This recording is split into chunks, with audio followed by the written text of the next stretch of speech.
26واں عمل جس کے ذریعے انسان کے ماضی کے گناہ معاف ہو جاتے ہیں وہ ہیں جب انسان پر بیماریاں آتی ہیں تو بیماریوں کے ذریعے اللہ انسان کے گناہ معاف فرما دیتا ہے۔ انسان پر جب بھی کوئی مصیبت آتی ہے اس مصیبت پر، تکلیف پر وہ صبر کرتا ہے۔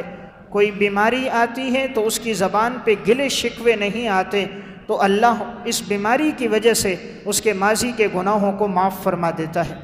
رسول اللہ صلی اللہ علیہ وسلم نے بیماریوں کا تذکرہ فرمایا ان المؤمن اذا اصابہ السقم، جب مومن آدمی کو کوئی بیماری پہنچتی ہے، ثم عافاہ اللہ عز وجل، پھر اللہ اسے عافیت دے دیتا ہے، صحت دے دیتا ہے، کان کفارۃ لما مضی من ذنوبہ، یہ اس کے ماضی کے گناہوں کے لیے کفارہ بن جاتا ہے، وموعظۃ لہ فیما یستقبل، اور مستقبل کے لیے اس کے لیے نصیحت ہو جاتی ہے، اس کو نصیحت ملتی ہے کہ دیکھو میں تو موت کے منہ میں چلا گیا تھا، قریب تھا کہ میں لوٹ کر نہ آتا، انتقال ہو جاتا، لیکن اللہ نے مجھے اس بیماری سے شفا عطا فرمائی، تو مستقبل کے لیے نصیحت، ماضی کے گناہوں کے لیے کفارہ۔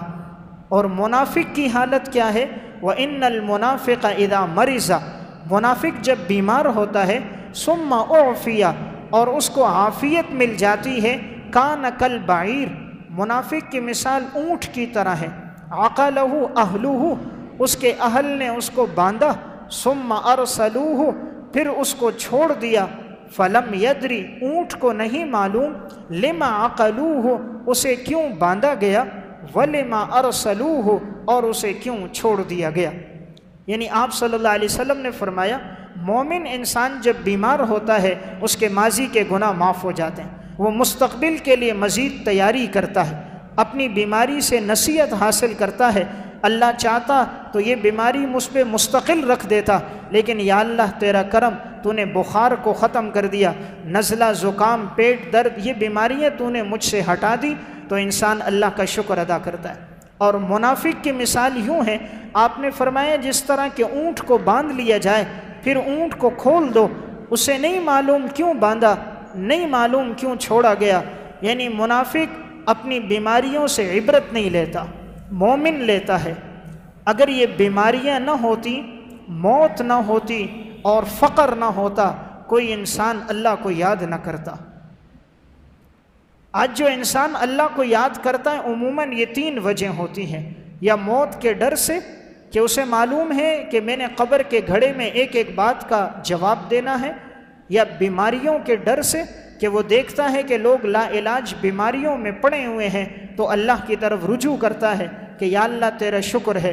اس لیے انسان کبھی موقع ملے کسی ہسپتال کا چکر لگائے، وہاں جا کر انسان کو صحت کی قدر کا پتہ چلتا ہے۔ کتنے لوگ ہیں جن کی زندگی بستر پہ گزر رہی ہے، بول و براز بستر پہ ہو رہا ہے، کتنے جن کے جسم پہ فالج ہو چکا ہے، کتنے جن کا پیشاب پخانہ بستر پر ہے جو کروٹ نہیں بدل سکتے، کتنے ہیں کہ جن کو غذا نالی کے ذریعے سے دی جا رہی ہے، کتنے ہیں کہ وہ پانی صرف 1 چمچ پانی ان کے منہ میں ڈالا جاتا ہے تو 1 چمچ پانی حلق سے نیچے نہیں اترتا، کتنے ہیں ہر ہفتے ان کے خون کی صفائی ہو رہی ہوتی ہے، اتنی مشقت والا عمل ان پہ گزرتا ہے، کتنے ہیں جو دل کی بیماریوں میں پڑے ہیں، کتنے ہیں جن کے دماغ کام نہیں کر رہے، عقل ساتھ نہیں دے رہی، اپنے ہاتھوں سے اپنا پخانہ کھا رہے ہیں، اچھے برے کی تمیز نہیں، چھوٹے بڑے کا پتہ نہیں، دیوانہ وار کبھی دائیں کبھی بائیں گھومتے ہیں، انہیں معلوم نہیں اچھا کیا ہے برا کیا ہے۔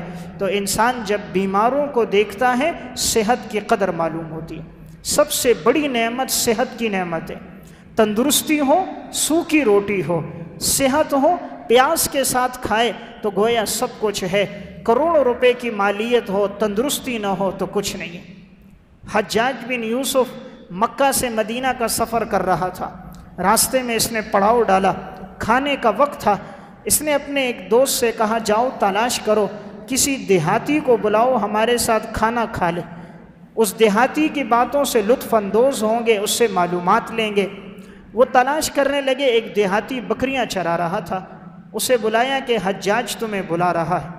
وہ آیا، حجاج بن یوسف نے کہا بیٹھو ہمارے ساتھ کھانا کھاؤ، تو اس نے آگے سے جواب دیا کیوں؟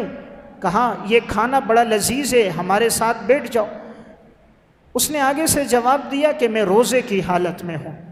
حجاج نے کہا روزہ بعد میں رکھ لینا۔ اس نے کہا آئندہ کل کے لیے گارنٹی دیتے ہو کہ میں زندہ رہوں گا تو نقد کام کو چھوڑ دوں، ادھار کو اختیار کروں؟ نقد روزہ رکھا ہے، تم کہتے ہو توڑ لو، ادھار کو اختیار کرو یعنی کل روزہ رکھو۔ انسان دنیا کے معاملے میں نقد چیز لیتا ہے اور آخرت کے معاملے میں ادھار پہ چلتا ہے۔ دکانوں پہ لکھا ہوتا ہے نقد بڑے شوق سے، ادھار اگلے چوک سے۔ دنیا میں سارا معاملہ نقد پہ چل رہا ہے، لیکن جب معاملہ آتا ہے توبہ کرنے کا، کسی نیک عمل کے کرنے کا، اس کے لیے کہتا ہے کل سے شروع کروں گا، کل سے شروع کروں گا۔ دنیا کے بارے میں کتنا فکر مند ہے، اور دنیا کا نقصان ہر ایک کو نقصان نظر آتا ہے، دین کا نقصان کسی کو نقصان نظر نہیں آتا۔ میں موٹر سائیکل پہ جا رہا تھا، سامنے کی لائٹ لگی تھی، معلوم نہیں تھا یہاں سے مدرسے کا سفر 10 منٹ کا ہے۔ 5 سے 6 آدمیوں نے راستے میں اشارہ کیا، مطلب یہ تھا کہ لائٹ کو بند کر دو، یعنی معمولی سا نقصان ہے، لائٹ جلے تو شاید کوئی حرج نہیں۔ تو دنیا کے نقصان پر ہر آدمی کیسے آگاہ کرتا ہے کہ بھئی تیرا نقصان ہو رہا ہے۔ ایک نماز چھوٹتی ہے کوئی نہیں کہتا، اللہ کا حکم ٹوٹتا ہے کوئی نہیں کہتا، دنیا کا معمولی نقصان ہوگا ہر آدمی مشورے دینے کے لیے آ جائے گا۔ امام ذہبی رحمۃ اللہ علیہ نے الکبائر میں لکھا، ایک بہت بڑے بزرگ گزرے تھے، ان سے ایک مرتبہ جماعت کی نماز چھوٹ گئی، انہیں بڑا افسوس ہوا، گھر میں بیٹھے رو رہے ہیں۔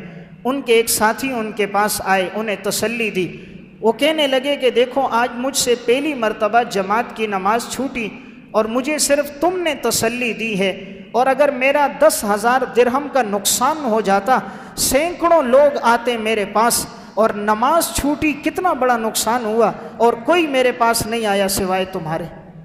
یعنی کہاں لوگ دنیا کے نقصان کو نقصان سمجھتے ہیں، دین کے نقصان کو کوئی نقصان نہیں سمجھتا۔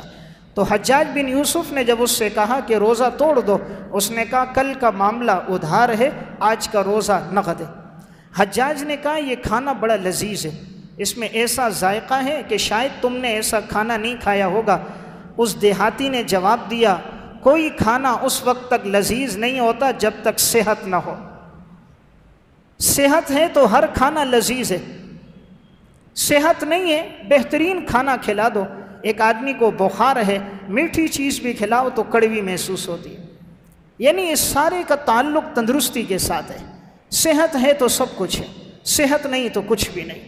تو گویا میں یہ بات عرض کر رہا تھا کہ آپ صلی اللہ علیہ وسلم نے یہ فرمایا کہ جب انسان پر بیماری آتی ہے تو اس کو نصیحت ملتی ہے، وہ بیماری سے عبرت حاصل کرتا ہے۔